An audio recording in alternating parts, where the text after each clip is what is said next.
If you could, just detail the role real estate plays in our economy as a whole, how important it is for tourism. That's a great question, and I think sadly it's something that's grossly overlooked by a lot of our leaders on this island.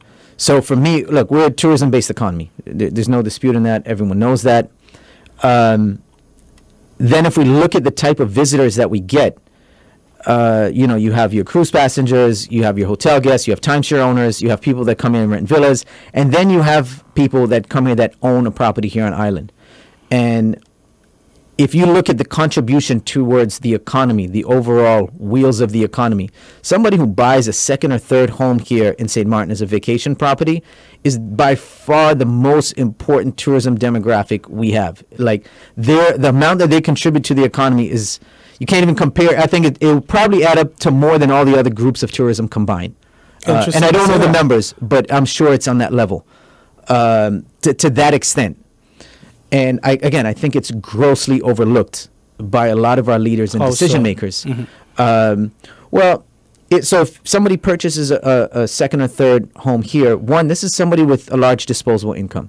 They're injecting, when they purchase this property, anywhere from a few $100,000, maybe up into the millions. Yes, that's an immediate injection into the economy. They pay an immediate transfer tax. So they're paying, on top of that sale price, they're paying, close to 5-6% at the notary on the day they become the owner. That's significant for the economy, yeah?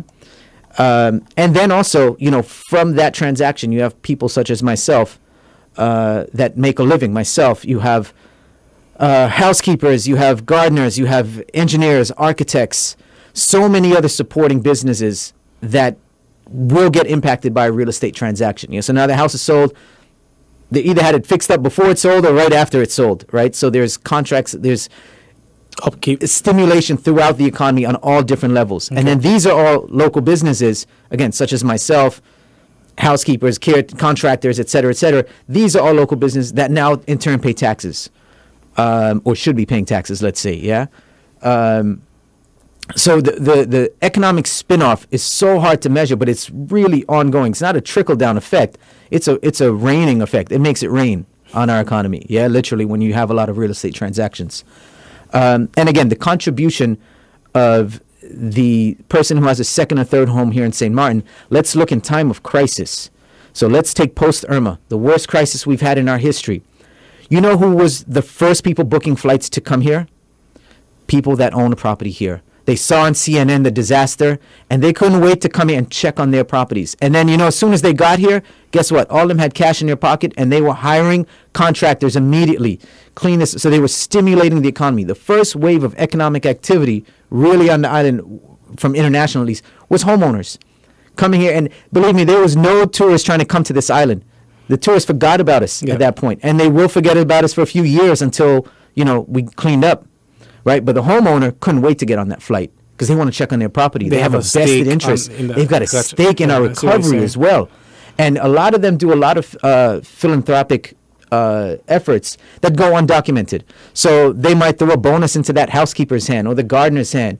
I've known of so many different stories where they bought prescription glasses for the caretaker's kids or whatever. Just on and on. There's so many different philanthropic efforts that go undocumented, but it's definitely a benefit to the economy that's coming from this demographic, which clearly is the most important tourism demographic. And I think it'd be in our interests to treat these people like they're welcome.